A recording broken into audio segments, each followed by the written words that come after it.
It's been a while since you guys have seen my beautiful face, so I thought I'd make a face cam video while I'm driving home from work. I'm going to talk about the Stop Killing Games movement. Been on a daily upload streak lately, so I wanted to keep it going. And this is a topic that I wanted to discuss for quite some time, and I decided now is the time.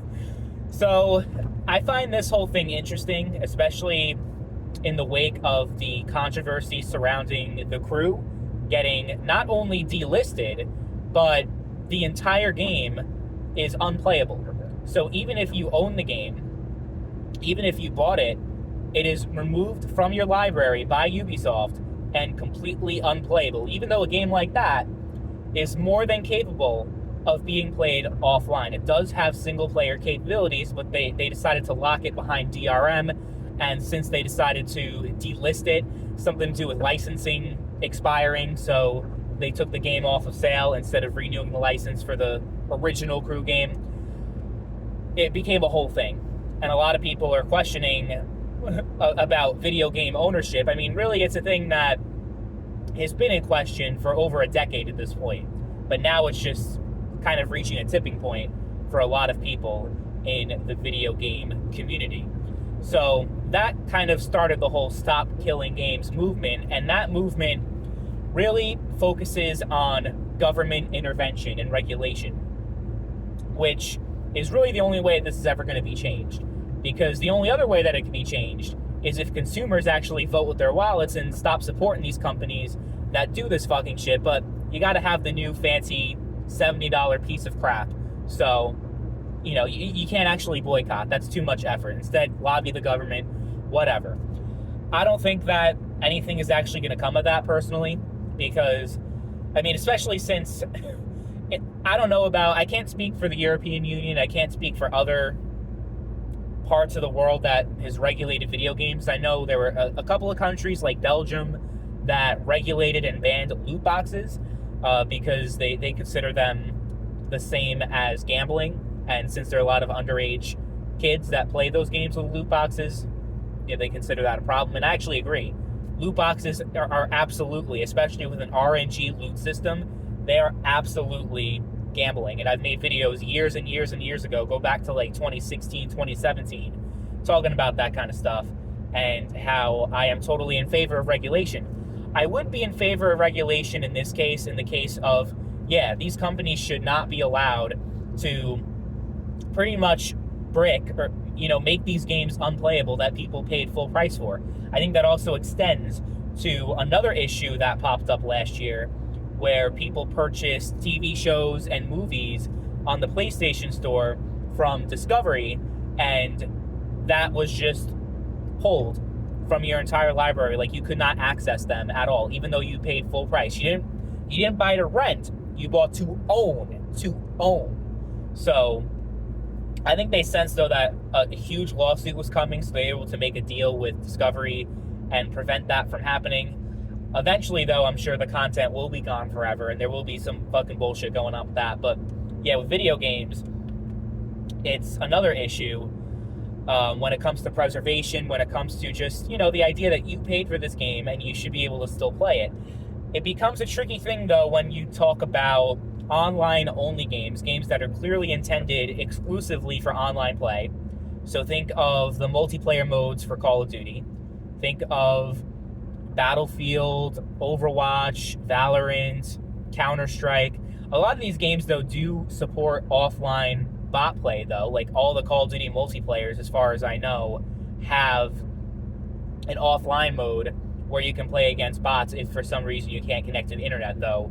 With the new Black Ops 6, it is the first Call of Duty game to require a constant active internet connection, which is pretty insane. It's like, the thing that everyone was boycotting Microsoft for 10 years ago, the shit that Don Matrick was pulling, is now like what is standard in the entire video game industry. People let it happen.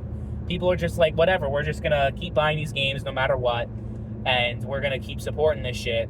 So, I don't really know if there's going to be any political intervention. I don't think Congress is going to say, yeah, like, all games must have an offline mode, and, the server shutdown, they must have a way to keep playing it, like, for every single game.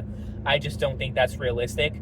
But yeah, even with games like that, in theory, should be able to be perfectly playable offline. I forget, was it Suicide Squad or Gotham Knights? One of those games had like internet was required in order to play, and like even though you can play it single player offline, like you should be able to. Like clearly, it's just them locking it behind DRM. Same thing with Black Ops 6. So would they, are they going to regulate stuff like that? I don't think anything's going to happen.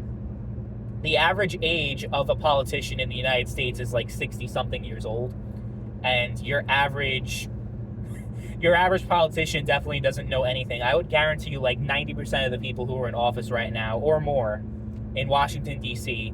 don't know anything about video games or the video game industry. Maybe some of them will be like, oh yeah, when I was a kid I played like Atari and the Nintendo, Super Nintendo, but they don't really understand how the modern gaming industry works and how, like any of the stuff that's going on. They can't really understand the nuance between a game that's like always online and a game that is single player, but they make it online anyway and force you to connect to the internet. Like, I don't think your average politician would really know about that. I mean, you see like these congressional hearings about Facebook and these politicians that are questioning Mark Zuckerberg, or I forget what it was actually. I think it was the CEO of Google that was recently questioned, like in a Senate hearing, and I don't remember which politician it was, which senator it was, but he was basically asking the CEO of Google about the iPhone, and then like he was like, "That's not me. That's a different company. That's Apple," and the guy was just completely clueless. So, I highly doubt that anything substantial is going to happen. Maybe with the European Union, it's a different story, and that would have a ripple effect, obviously, because the EU, aside from North America, is the biggest industry. And when we're talking about video games, I mean, technically China is, but they're kind of like their own thing that exists separately, because most of the games that we play here in the West are banned in China and you can't play them. But yeah, I just as much as I would love for it to happen, I really think the only way that change can happen and people can do something against this is, again, by saying, I am no longer comfortable supporting these companies. So Ubisoft, they're obviously the number one offender right now, but Activision / Microsoft is another one. Sony, I guess you can't really say that, because most of their games are single player only. They don't even have any multiplayer or DRM or really any microtransactions to speak of, that I really know of, at least. And Nintendo, they're another one that wouldn't really be affected by this. I mean, video game preservation is something that's very important to me. And I think when these companies shut servers down for old games, it doesn't cost them that much to keep them running, but they just shut them down. That shit pisses me off. And that's equally important, in my opinion, to just like completely like getting rid of games from your library that would be totally playable if they just allowed you to, That's like the really frustrating part. So I understand like why that's more of a pressing issue for a lot of people than a game from like 15 years ago getting shut down. Like Battlefield 1943 is one of my favorite video games of all time, and it got shut down, I think it was December of last year, and it was devastating. I can't play it anymore, and it sucks. But, I can completely get why people are more up in arms about a game that, even a game like The Crew that is 10 years old, but really, like, it is completely feasible to be able to play without the servers running and without Ubisoft, pretty much saying that you can't, if that makes any sense.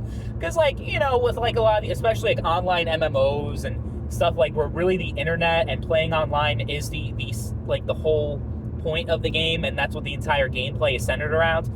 I don't necessarily think that Sea of Thieves, if the servers ever shut down, Microsoft needs to be forced to keep it all to keep the game playable and have an offline mode. You know what I mean? So I think there should be a little bit of distinction there. Well, depending on what games we're talking about, there should like a universal thing where every single video game must be preserved at all times. Like these companies should be forced, like if the license expires, they have to keep selling the game no matter what. Again, this is stuff like in a utopian world would be a great thing, but I'm just trying to, think practically here. And practically speaking, that is just not going to happen. Sadly, it's not. And I don't think anything is going to happen. I think the last time the Congress tried to regulate the video game industry was back in the 1990s with the whole, remember the whole controversy with Mortal Kombat, being able to decapitate people and blood and violence. I think Plumbers Don't Wear Ties, that was another game because it was kind of sexual, and that was controversial because, think of the children, think of the poor children that are playing these games.